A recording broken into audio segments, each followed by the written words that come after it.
ఎల్బీనగర్ నియోజకవర్గం వనస్థలిపురం డివిజన్లో FCI colony RTC కాలనీకి డ్రైనేజ్ యూజీడీ డ్రైన్ లైన్ 55 లక్షలకు ఎండి గారి దగ్గరికి వెళ్ళి నేను శాంక్షన్ తీసుకొస్తే పొద్దున వచ్చి ఎవరికి చెప్పకుండా దొంగలాగా టెంకాయ కొట్టుకుపోయినట్టు సుధీరెడ్డి, నీకు ఈ రోజన్నా కనీసం ప్రజల మీద నాయకుల మీద ఖచ్చితంగా అభిమానం ఉంటే, ఏ మాత్రం ప్రజాస్వామ్యం మీద అభిమానం ఉంటే, ప్రజాస్వామ్యమైన నమ్మకం ఉంటే నువ్వు నాలాగా ఒక లెటర్ తీసుకొచ్చి చూపించి నువ్వు ఒక లారీ టెంకాయలు కొట్టుకున్నా నేను మాట్లాడనని విజ్ఞత వదిలేస్తున్నా. ఈరోజు చెప్తున్నా, నువ్వు కొట్టిన టెంకాయ నువ్వు ఏదైతే పని స్థాపించినావు టెంకాయ కొట్టినవని నేను మళ్ళా పోయి కొట్టను, నీలాగా చిల్లర శాస్త్రాలు చేయను. నేను ఇగో ఇదే లెటర్ ప్యాడ్ మీద నా లెటర్ ప్యాడ్ మీద ఎండి దగ్గర శాంక్షన్ చేపించిన మాట వాస్తవా కదా, బహిరంగ చర్చగరా.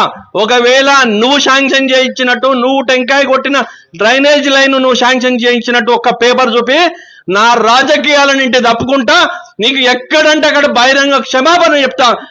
నీకు సిగ్గుంటే శరం ఉంటే ఒక్క లెటర్ ప్యాడ్ మీద చూపించి బయటికి రా.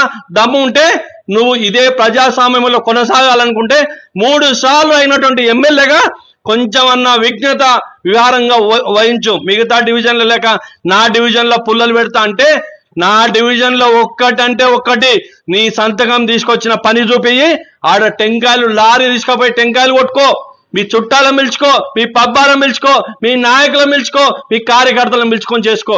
కానీ ఎవరో తయారు చేసి ఎవరో శాంక్షన్ చేయించిన దానికి తెలియకుండా టెంకాయలు కొట్టుకున్నావు చూడు. ఈ రోజు నువ్వు 3 సార్లు ఎమ్మెల్యేగా ఇక్కడ ఎల్బీనగర్ ప్రజలకు నేను బాగా చేస్తున్నా అని చెప్పి కొంచెం అన్నా కామన్ సెన్స్ ఉండి పనిచేస్తున్నావు అనేది నువ్వే ఆలోచన చేసుకో. విశ్వనామ సంవత్సరంలో నీకు బుద్ధి బాగా కలగాలని ఆ భగవంతుని కూడా వేడుకుంటే, ఎందుకంటే ఉగాది తర్వాత బుద్ధి ఏమైనా మారిందేమో.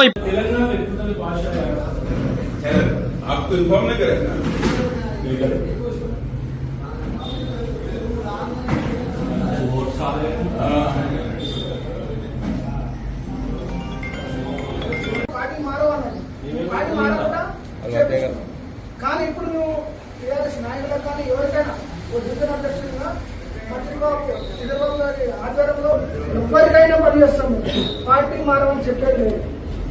కానీ ఒక ఎమ్మెల్యేగా నువ్వు మాత్రం ఖచ్చితంగా పిలుస్తావు. కానీ ఇక్కడ పూర్వకాల ఇష్యూ తీసుకొచ్చి కేసులు పెట్టించడం అది మంచి పద్ధతి కాదని మనం ఒకసారి చెప్తున్నాం. ఎందుకంటే కేసులు పెట్టించి రెచ్చగొట్టడం మీకు తెలుసు.